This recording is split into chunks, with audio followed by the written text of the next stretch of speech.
अकेले चलने का साहस रखो जनाब, कामयाबी एक दिन आपके कदमों को चूमेगी। हेलो दोस्तों, मैं कमल सिंह स्वागत करता हूं आपका आपके अपने यूट्यूब चैनल स्टडी विद पुनाहुर में। दोस्तों, हम पढ़ रहे थे परसेंटेज की आज अंतिम क्लास है, 8वीं क्लास है। परसेंटेज में हम 7 क्लास पढ़ चुके, 8वीं क्लास है। 8वीं क्लास में हम पहला सवाल देखते हैं। सवाल है, एक गाँव की वर्तमान जनसंख्या 67,600 है। 67,600 है। यह 4% वार्षिक ब्याज की दर से 4% वार्षिक ब्याज की दर से बढ़ती है। गांव की जनसंख्या 2 वर्ष पूर्व कितनी थी? यानी 4% प्रति दर से बढ़ रही है। वर्तमान में यह जनसंख्या 67,600 है। तो 2 वर्ष पहले क्या रही होगी? यानी पिछले 2 वर्ष पहले क्या रही होगी, देखते हैं। अभी वर्तमान में क्या है? 67,600। देखिए, मैं आपको बताऊं 4% का फ्रैक्शन क्या होता है। 4% को फ्रैक्शन में बदलने के लिए होता है 4/% हटाने की 100, 1/25। 4% का फ्रैक्शन होता है 1/25। 4% लिखिए, उसकी जगह 1/25 रखिए, बात वही है। ठीक है। अब आपको यह समझना है कि 4 वर्ष की दर से बढ़ती है 2 वर्ष पहले क्या पूछ रहा है ना? देखिए, 25 में प्लस 1 करिए, 25 में प्लस 1 करिए, 26/25 हुआ।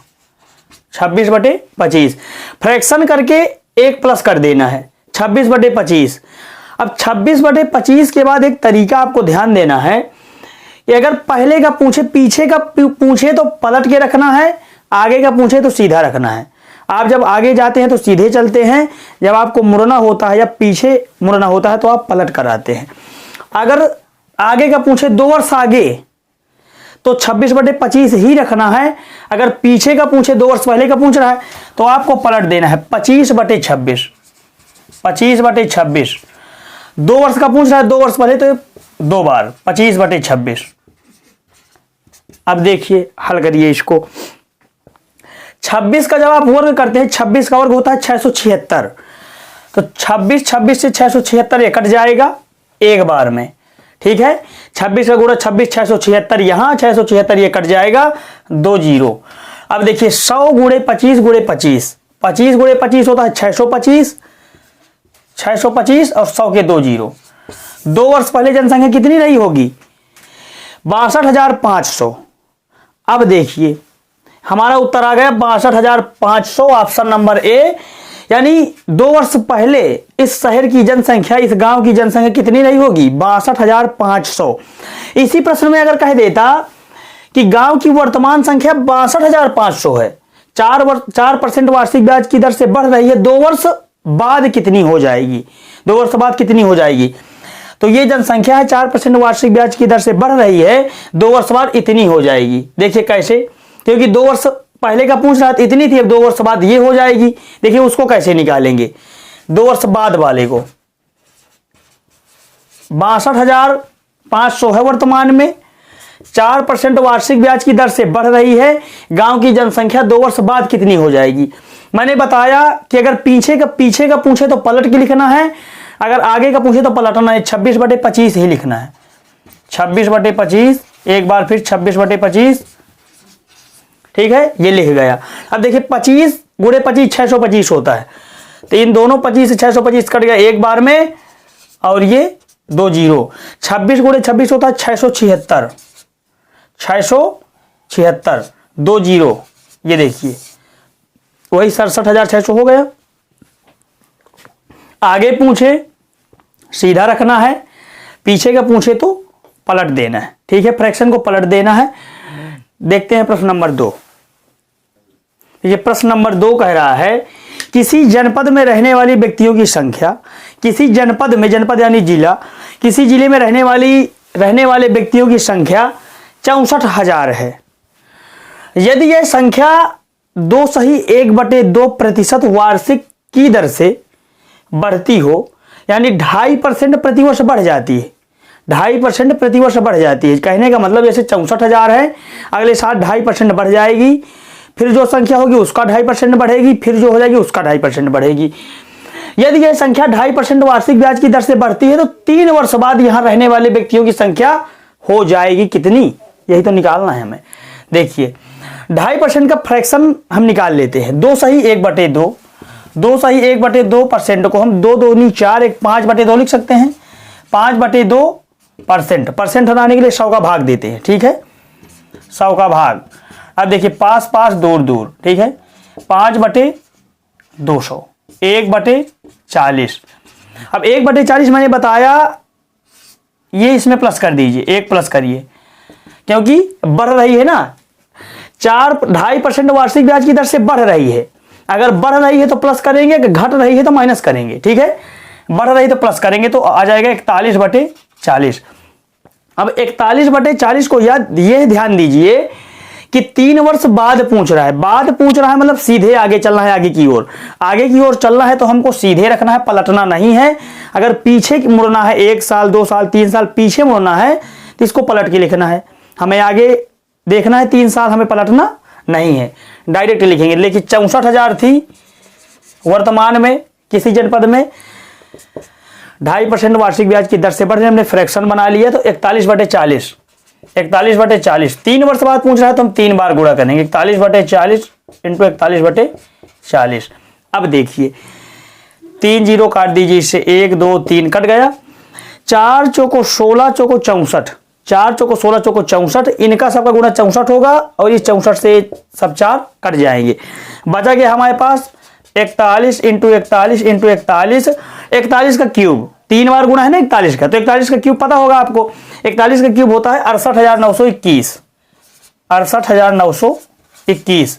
41 गुणे 41 गुणे 41 आप करेंगे 68,921 ही आएगा। अब देखिए 3 वर्ष बाद पता चल गया, जो पहला हमारा प्रश्न था उसमें क्या पूछा था, पीछे का पूछ रहा था ना, 3 वर्ष पहले क्या रही होगी, इसमें पूछ रहा है 3 वर्ष बाद क्या हो जाएगी। 3 वर्ष बाद यहां रहने वाले व्यक्तियों की संख्या हो जाएगी 68,921। 3 वर्ष पहले क्या थी, 64,000 थी। किस दर से बढ़ रही है, 2.5% वार्षिक दर से।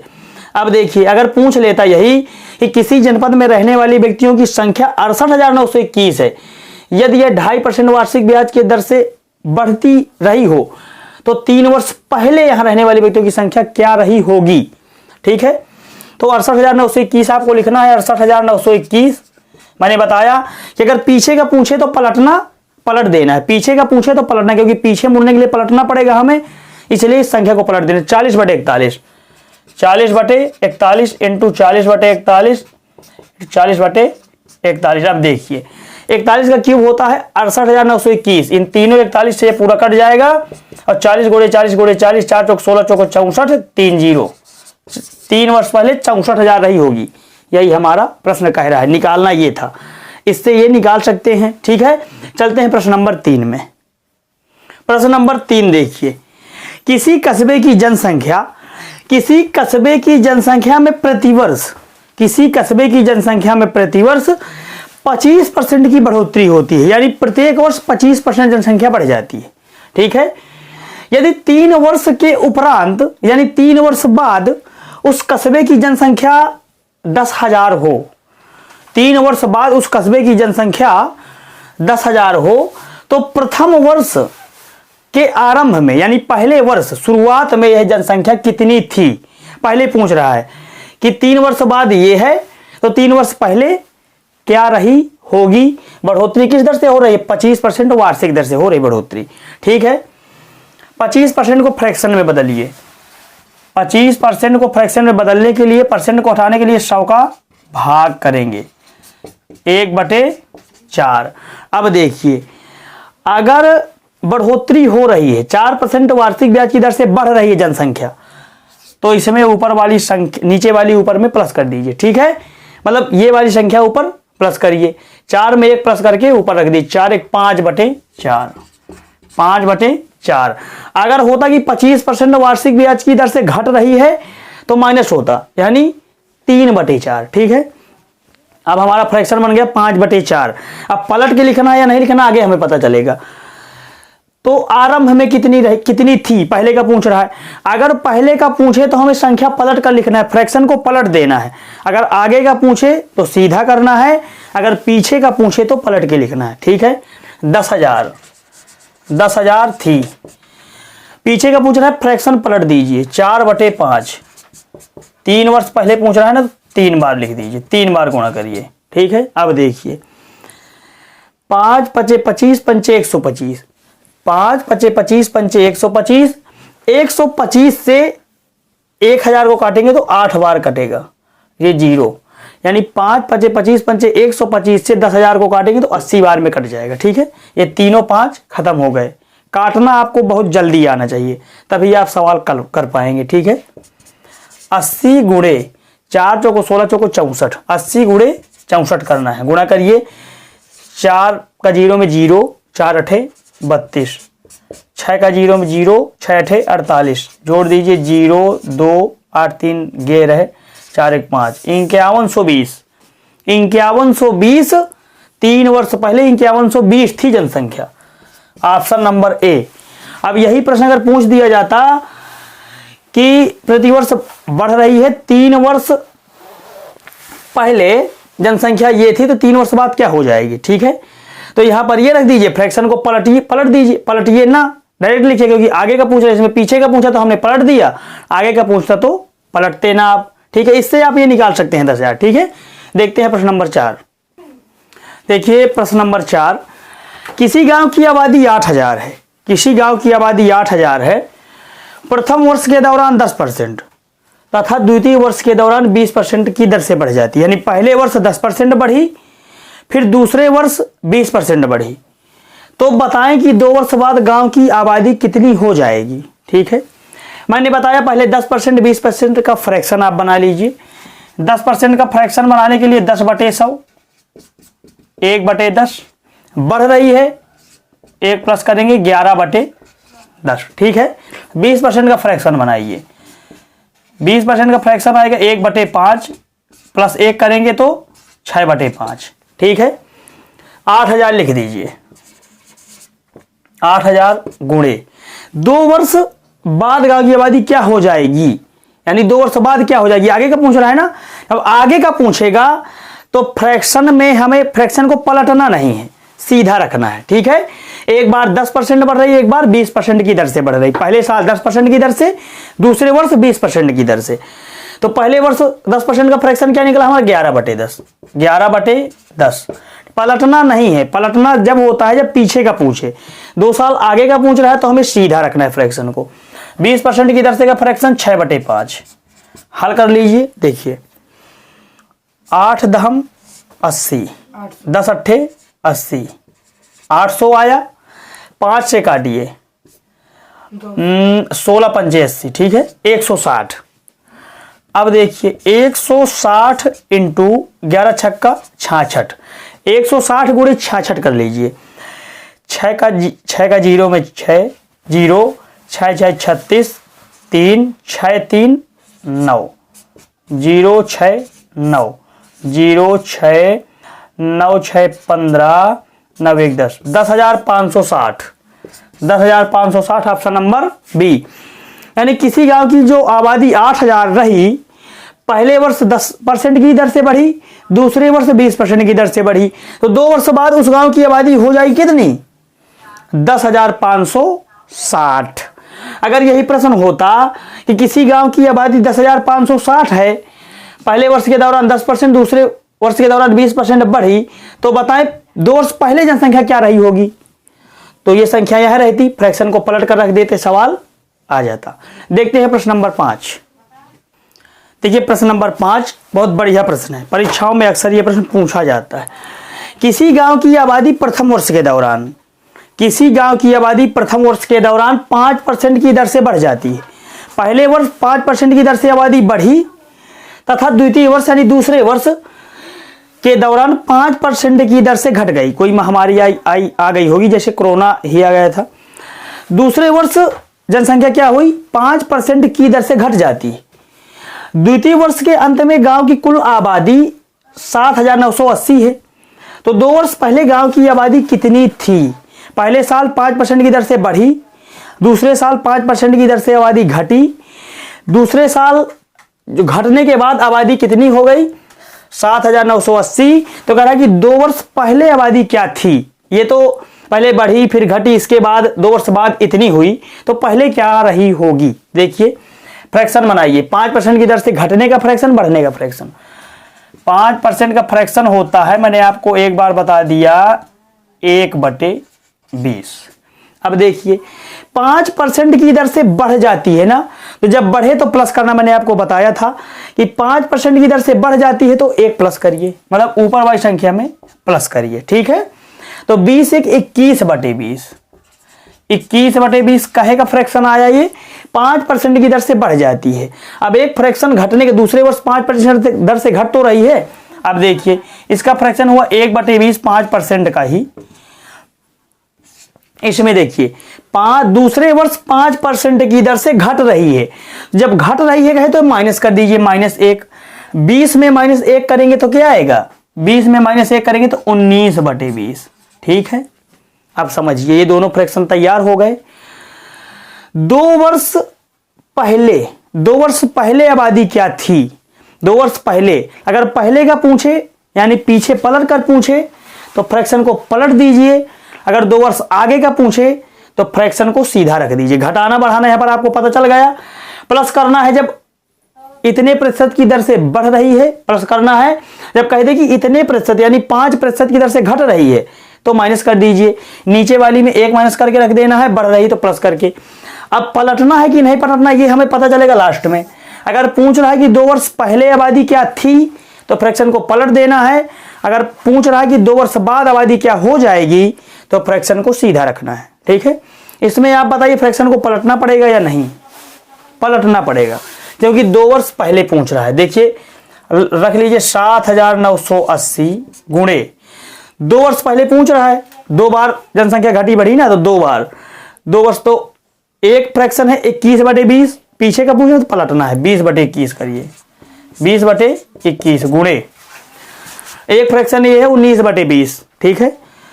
2 वर्ष पहले का पूछ रहा है, इसको भी पलटिए 20/19, ठीक है। अब इसको काटना है, ये 7 से काट दीजिए इसको, 7 त्रिक 21, 7 एकम 7, 7 एकम 7, 2 बचा, 7 चौक 28, 1140, 1140 बार में कट जाएगा। अब देखिए ये 9 से 19 से 19 छक्का 114, 19 से कट जाएगा, ठीक है। 19 छक्का 114 0, इस 3 से इसको काटिए, आ जाएगा 20। टोटल संख्या कितनी हो गई, 20 गुणे 20 गुणे 20, 20 गुणे 20 गुणे 20। काटना आपको पता चला कैसे काटा मैंने, 21 से 21 था, ये था, हमने 7 से पहले काटा तो 7 त्रिको 21, 7 से काटा इसको तो 1140 आया, फिर 19 से काट दिया उसकी, 19 छक्का 114 0, 60 बार में काटा, फिर इस 3 से इस 20 को काटा, इस 60 को काटा 20 बार में। अब 3 20 बचे, ये आपस में गुणा कर दिया, 2 दूनी 4 दूनी 8 और 1 2 3 0, 8000। 2 वर्ष पहले आबादी कितनी थी, 8000 दोस्तों, ऑप्शन नंबर बी। चलते हैं प्रश्न नंबर 6 में, बहुत इंपॉर्टेंट, मोस्ट इंपॉर्टेंट प्रश्न है, आप इनको बिल्कुल रट लीजिए, परीक्षाओं में अक्सर पूछे जाते हैं। चलते हैं, देखिए प्रश्न नंबर 6, ये टाइप चेंज है, इस टाइप के बहुत प्रश्न आते हैं। देखिए प्रियंका चोपड़ा किसी वस्तु को वास्तविक मूल्य से 20% छूट पर खरीदती है, जो उसकी वास्तविक कीमत रही होगी हमें पता नहीं, अभी निकालेंगे। 20% छूट पर खरीदती है, ठीक है। इस वस्तु को 500 रुपए में बेचकर 25% का लाभ प्राप्त करती है, तो उस वस्तु का वास्तविक मूल्य क्या होगा। देखिए निकालते हैं, 500 रुपए में बेचती है, 500 रुपए में जब बेचती है तो उनको 25% का लाभ होता है। आप जरा सोचिए, 500 रुपए में जब कोई आप वस्तु बेचें, 25% लाभ उसमें छिपा हो तो उसका हम सीपी निकालेंगे पड़े, क्रय मूल्य।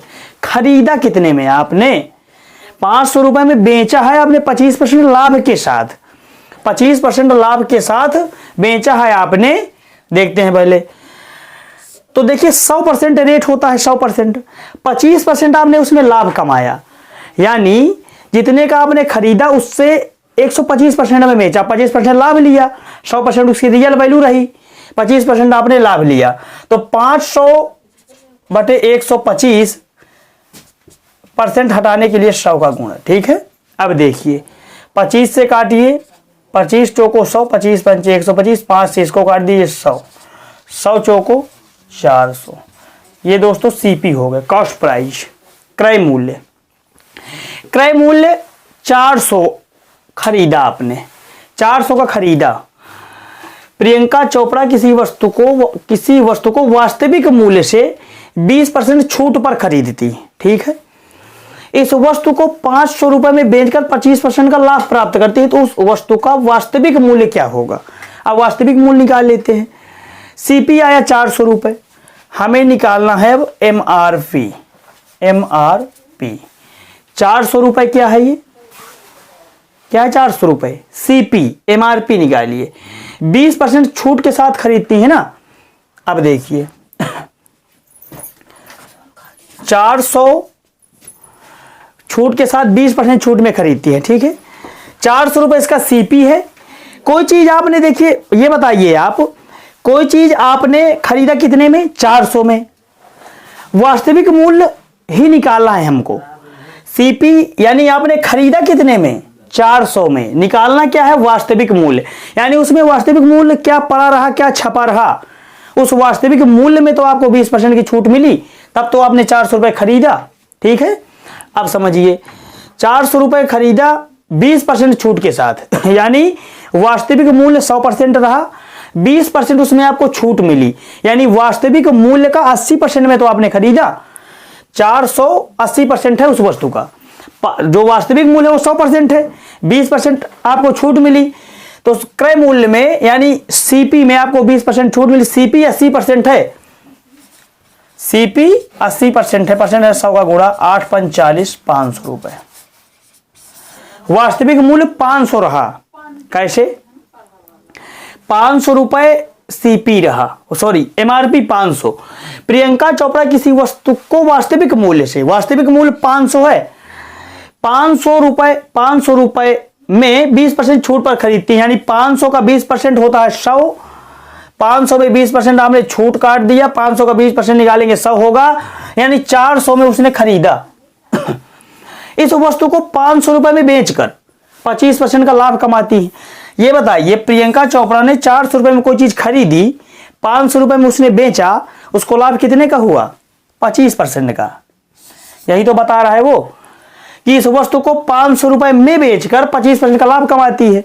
पहले आपने इस 500 से सीपी निकाला, फिर सीपी से आपने एमआरपी निकाल लिया, ठीक है। ये है एमआरपी, सीपी ये है, एमआरपी ये है। 400 का खरीद के 500 का बेचती हैं, यानी 25% लाभ कमाती है। सवाल समझ में आपको आ गया, तो चलते हैं प्रश्न नंबर 7 में। ऑप्शन नंबर ए दोस्तों, प्रश्न नंबर 7 में चलते हैं। देखिए प्रश्न नंबर 7 देखते हैं दोस्तों। ये जो मैं प्रश्न बता रहा हूं ना, आज लास्ट है प्रतिशत का, वेरी वेरी मोस्ट इंपोर्टेंट प्रश्न है, परीक्षाओं में अक्सर पूछे जाते हैं। अगर आपको प्रतिशत बिल्कुल रटना है कि परीक्षाओं में एक भी परसेंटेज से क्लास छूटे ना, प्रश्न छूटे ना, तो आप पूरी 8 क्लास देख लीजिए दोस्तों। कहीं से आपको परसेंटेज पढ़ने की कोई आवश्यकता नहीं है, कोई भी प्रश्न आपका छूट नहीं सकते, मेरी जवाबदारी, ठीक है। प्रश्न नंबर 7 देखिए। किसी घड़ी का विक्रय मूल्य, विक्रय मूल्य मतलब होता है सेलिंग प्राइस, एसपी। किसी मूल्य का विक्रय मूल्य सूची मूल्य से, उसमें छापा है सूची मूल्य, सूची में दर्ज है, सूची मूल्य में 16% घटा देने के बाद, किसी मूल्य का विक्रय मूल्य सूची मूल्य में 16% घटा देने के बाद रेट क्या हो जाता है दोस्तों, 420 रुपए। तो सूची मूल्य ज्ञात कीजिए, यानी जो रेट सूची मूल्य जो रहा उसमें 16% जब घटा दिया गया तो उसका रेट क्या हो जाता है, 420। बहुत नॉर्मल आप समझिए, सूची ऊंची को हटाइए। आप गए बाजार, वो कह रहा कि भैया 16% घटा देने पर, 16% छूट देने के बाद आपको यह चीज इतने की पड़ेगी, 420 की। तो आपको यह पता लगाना है कि भैया उसमें रेट पड़ा क्या है, यही निकालना है इसमें। वो दुकानदार कहता है कि 16% छूट के साथ आपको 420 रुपए की यह चीज पड़ेगी। आपको पता करना है कि इसमें प्रिंट रेट क्या है, सूची रेट क्या है, ठीक है। अब देखिए आप यह दिमाग लगाइए, प्रिंट जो सूची रेट उसका होगा उसमें 16% छूट देने पर 420 की है, परसेंट होता है 100 का, 16% उसने छूट दिया, यानी कि 84% में आपको दे रहा है सामान, यानी जो भी उसका सूची मूल्य होगा उसका 84% आपको देना है। 16% छूट हो गई, यानी जो प्रिंट रेट है, छपा हुआ रेट है, अंकित मूल्य है, सूची मूल्य है, उसी में तो आपको 16% की छूट मिल रही है। यानी 420 जो रुपए आप दे रहे हैं तो सूची मूल्य का 84% तो आप दे रहे हैं। 84%, 100% में सूची मूल्य में 16% की आपको छूट मिली, आप दे रहे हैं 420 रुपए।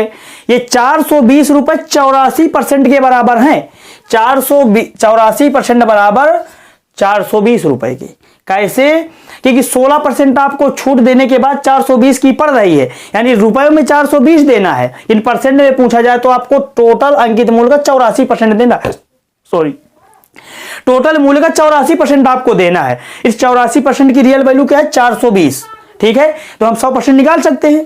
ठीक है, 420 बटे 84% के लिए 100 लगा देंगे। ठीक दोस्तों, अब देखिए 84 पंचे 420 होता है। ठीक है, 500 रुपए।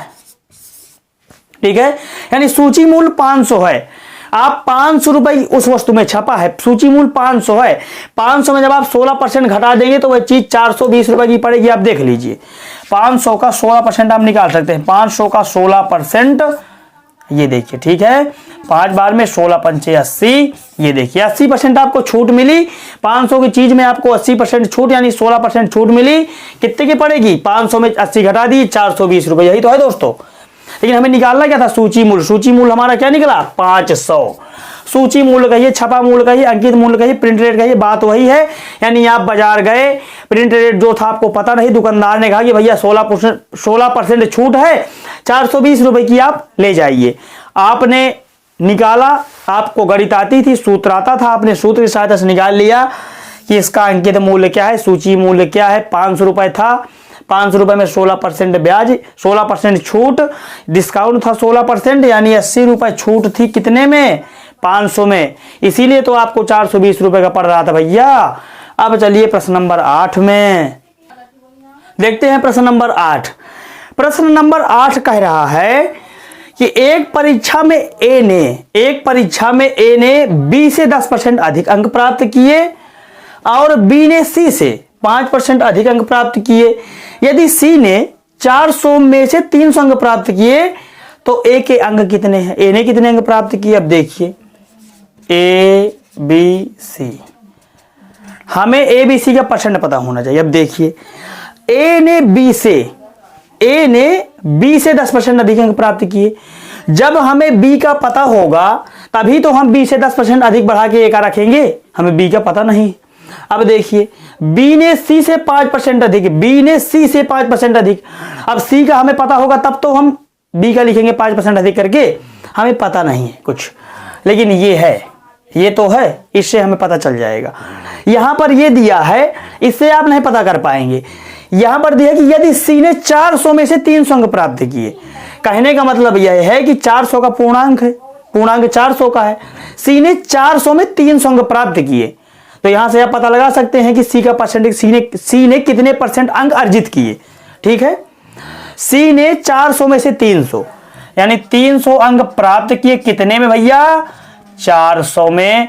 परसेंट निकालने के लिए 100 से गुणा कर देंगे। अब देखिए, 100 से 100 काटिए 4 बार में, 300 काटेंगे तो 75%। सी ने 400 में से 300 अंक प्राप्त किए, कहने का तात्पर्य यह है कि भैया सी ने 75% अंक प्राप्त किए, 75%। अब अगर सी का पता चल गया तो आप सबके परसेंटेज निकाल लीजिए। ठीक है, कोई बहुत आसानी है। बी ने सी से 5% अधिक, बी ने सी से 5% अधिक, यानी बी ने सी से 5% अधिक, सी के कितने हैं? 75%, तो बी की कितना हो जाएगा? 5% अधिक, 80% कर दीजिए भैया। ठीक है, अब ए का निकाल लीजिए बी की सहायता से। ए ने बी से 10% अधिक, ए ने बी से 10% अधिक, बी का 80 है तो ए कितने % लाया भैया नंबर? 90%। ठीक है, अब पूछ क्या रहा है तो ए के अंक क्या होंगे? ए के अंक क्या होंगे? पूर्णांक कितने का है? 400 का। ठीक है, पूर्णांक कितने का है? 400 का। तो 400 का 90% निकाल दीजिए। यानी 4, जैसे आपको कह दिया जाए कि 400 का पूर्णांक है, आपने किसी से बताया कि 400 का पूर्णांक था, मेरे 90% आए हैं, तो वो निकाल सकता है कि आपके कितने नंबर आए। 400 का 90% वो निकाल देगा। 400 का माने गुणा 90% के लिए 100 का भाग। ये देखिए 4 बार 9 चौको 36, यानी भैया ए लाया 360 नंबर। ए के कितने नंबर आए? 360। Option number D 360 number A के आए। चलते हैं प्रश्न नंबर 9 में। देखिए प्रश्न नंबर 9 दोस्तों बहुत ही अच्छा प्रश्न है। इस तरह के प्रश्न अक्सर परीक्षा में पूछे जाते हैं। एक चुनाव में केवल 2 उम्मीदवार थे। एक चुनाव में केवल 2 उम्मीदवार थे। उनमें से एक उम्मीदवार को 40% मत मिले। एक उम्मीदवार को 40% मत मिले और वह एक अन्य उम्मीदवार से 298 मतों से हार गया। तदनुसार डाले गए कुल मतों की संख्या कितनी थी? अब देखिए 2 उम्मीदवार थे, एक को 40% मत मिले और वह एक अन्य उम्मीदवार, एक को 40% मत मिले और दूसरे उम्मीदवार से 298 मतों से हार गया। देखिए उम्मीदवार फर्स्ट, उम्मीदवार सेकंड। एक उम्मीदवार को 40% मत मिले, दिमाग लगाइए आप, अगर एक उम्मीदवार को 40% मत मिले तो दूसरे उम्मीदवार को 60% मत मिले होंगे निश्चित तौर पर, क्योंकि परसेंट तो 100 का होता है। एक उम्मीदवार को 40% मत मिले, इसको 40% मत मिले और एक को 60% मत मिले। भाई 40 मिले 298 वोटों से हार गया, 40% मत इसे मिले तो 60% दूसरे वालों को मिले होंगे निश्चित तौर पर। इन दोनों का अंतर क्या है? परसेंट में 20% का अंतर है। इस 20% के अंतर को ही तो दिखा रहा है 298 के बराबर। देखिए अंतर है 20% का, लेकिन रियल वोटों की संख्या है 298। यही तो कह रहा है कि एक चुनाव में 2 उम्मीदवार थे, उनमें से एक उम्मीदवार को 40% मत मिले और अन्य उम्मीदवार से 298 मतों से हार गया। ये या तो कहिए कि 20% मतों से हार गया या 298 मतों से हार गया। ठीक है, यही अंतर तो है। इसको जो वोट मिले, इसको वोट मिले, इन दोनों के वोटों का अंतर 298 है। तभी तो लोग कहते हैं कि एक उम्मीदवार दूसरे उम्मीदवार से 298 वोटों से हारा। यानी परसेंट में अंतर है 20%, रियल में अंतर है 298, तो 20% बराबर 298 के। पूछ क्या रहा है कि तदनुसार डाले गए कुल मत। इसमें वैध मत नहीं है, वैध अवैध मत नहीं है। कई प्रश्न आए वैध मतों की संख्या, वैध मतों की संख्या। इसमें टोटल मत यानी कि कुल मत डाले कितने गए देख लेते हैं। 298/20, 298/20, 1% का मान इससे निकलेगा, हमें निकालना है 100%। ठीक है, 298/20 परसेंट में है 20% का अंतर, रियल वोटों की संख्या 298। देखिए 20 पंचे 100, 5 से गुणा कर दीजिए। 5 8 40, 4 5 9 45, 4 49, 4 5 2 10 4 14, 1490। 1490 वोट कुल डाले गए, 1490 वोट कुल डाले गए। ठीक है, अगर अब आपसे पूछा जाए कि इसको कितने वोट मिले, इसको कितने वोट मिले, आप निकाल सकते हैं। देखिए कैसे निकाल सकते हैं। टोटल मत कितने पड़े? 1490। इसको कितने मत मिले? 40%। 1490 का 40% निकाल दीजिए। ठीक है, या तो डायरेक्ट यहां से रख दीजिए। 298 की वैल्यू कितनी है? 20% के बराबर 298/20, 1% का मान निकल आएगा। पहले वालों कितने मिले? 40। या डायरेक्ट 1490 का 40% निकाल लीजिए, बात वही है। 20 दूनी 40, 2 अट्ठे 16, 1 2 9 18, 1 19, 1 2 3 4 1 5। पहले उम्मीदवार को मत मिले कितने? फर्स्ट उम्मीदवार को मत मिले 596। सेकेंड वाले को निकाल लीजिए, 60% निकाल लीजिए। 298/20 गुणे 60, 20 3 60, 3 8 24, 3 9 27, 2 29, 3 9 6 2 8, 894 मत मिले दूसरे वाले को। अब दोनों मत जोड़ दीजिए तो टोटल मत हो जाएंगे। ठीक है, जोड़ दीजिए। 596, 894। ठीक है, 6 4 10, 9 9 18, 1 19, 8 5 13, 1 14। ये देखिए एक उम्मीदवार को इतने मत मिले, दूसरे उम्मीदवार को इतने मत मिले, टोटल मत पड़े 1490। अब इन मतों का अंतर ही तो बता रहा था, अब देखिए जीता वाला ये है, हार ये गया था, कितने मतों से हार गया था देख लीजिए। 894 में 596 घटा दीजिए, कितना आएगा 298 ही आएगा। आप निकाल के देख सकते हैं, यही तो अंतर है। चलते हैं अंतिम प्रश्न, प्रश्न नंबर 10 में दोस्तों। देखिए प्रश्न नंबर 10 परसेंटेज का अंतिम सवाल है। परसेंटेज की 8 क्लास आज से पूरी हुई, परसेंटेज पूरा समाप्त है। इसके बाद हम महाद्वीप में नदियां पढ़ रहे थे वो पढ़ेंगे। इसके बाद गणित में हम पढ़ेंगे लाभ हानि। परसेंटेज के बाद लाभ हानि बहुत ही अच्छा चैप्टर है। देखिए प्रश्न, एक विद्यार्थी 25% अंक प्राप्त करता है। एक विद्यार्थी 25% अंक प्राप्त करता है तथा 30 अंकों से अनुत्तीर्ण हो जाता है। कहने का मतलब यह है कि 25% अंक उसने प्राप्त किए, 30 अंकों से फेल हो गया, यानी 30 अंक और उसे मिलते तो पास हो जाता। और जो दूसरा परीक्षार्थी है उसने 50% अंक प्राप्त किए, जो कि उत्तीर्ण होने के न्यूनतम स्कोर से 20 नंबर अधिक है। कहने का मतलब कि जितने में पास होना है उससे 20 नंबर ज्यादा ले आया, वो 50% लाया है, और जितने में उत्तीर्ण होना उससे 20 अधिक है। तो परीक्षा में कुल पूर्णांक कितना था, कितना था लिख दीजिए। पूर्णांक क्या था लिख दीजिए, यानी पूर्णांक क्या था, परीक्षा में कुल पूर्णांक क्या था, कितने का पूर्णांक था। अब देखिए 25% अंक लाया, 30 अंक से फेल, या 30 अंक कम। 25% नंबर लाया, 30 अंक कम थे, अगर 30 अंक और ले आता तो पास हो जाता। दूसरा छात्र जो है 50% लाया और पास होने से 20 नंबर अधिक है उसके, मतलब जितने में पास होना है उससे 20 नंबर अधिक है, 20 अंक अधिक है इसके, अधिक या ज्यादा कुछ भी लिखिए। अब देखिए जो परसेंट वाला है इसको हमेशा घटाना है, अंतर करना है। 50 में 25 घटाइए 25%,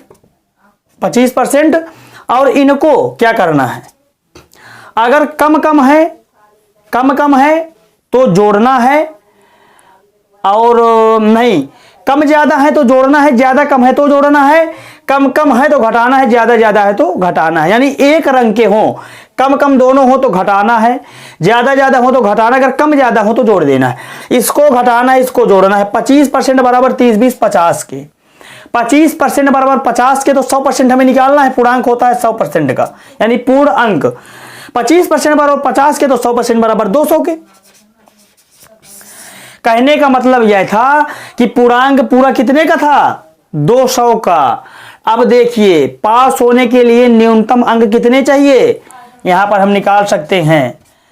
पास होने के लिए अंक देखिए 25% लाया,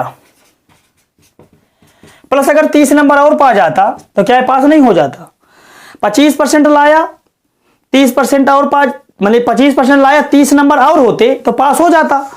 तो 25% बराबर 50 के, 25% बराबर 50 के प्लस 30, यानी 80 नंबर में पास होना है। 80 अंक अगर आ जाए तो लड़का पास हो जाएगा। 80 अंक आ जाए तो पास होगा। तभी तो कहा गया कि 25% अंक प्राप्त किए, यानी 50 नंबर लाया, 30 नंबर कम थे तो फेल हो गया। और ज्यादा वाले को देखिए, ज्यादा वाला 50% लाया, 25% बराबर 50 के, तो 50% बराबर 100 के, तो वो 100 नंबर लाया। और पास होने के लिए कितने चाहिए, 80 लाया, कितने 50%, यानी 100 अंक लाया 100 अंक, और पास होना है 80 में। तो यही तो कह रहा है कि 50% अंक लाया, जो कि उत्तीर्ण होने के न्यूनतम स्कोर से 20 अधिक है। ठीक है, 80 नंबर लाया, और 80 कितने परसेंट में पास होना है, नंबर तो पता चल गया कि 80% में 200 का निकाल लीजिए। 200 का 80 200 के कितने परसेंट है, 100% में निकालना है। 100 दूनी 240, यानी 40% नंबर ले आए तो पास हो जाएगा। 40% नंबर ले आए, ये छात्र 25% लाया था और 15% घट रहे थे। 1% बराबर 2 के, तो 15% बराबर 30 अंक, इसीलिए 30 अंकों से फेल हुआ था ये। ठीक है दोस्तों, ये प्रतिशत के पूरे सवाल हो गए। अब हम कल पढ़ेंगे जो नदियां पढ़ रहे थे हम, नदियां, पर्वत, पठार, महाद्वीपों की। इसके बाद हम प्रतिशत हमारा समाप्त हुआ, हम लाभ हानि पढ़ेंगे। दोस्तों अगर वीडियो अच्छा लगा हो तो वीडियो को लाइक करिए, चैनल को सब्सक्राइब जरूर किया करिए और अपने मित्रों को शेयर करिए। मिलते हैं कल अगले वीडियो में, तब तक के लिए जय हिंद दोस्तों।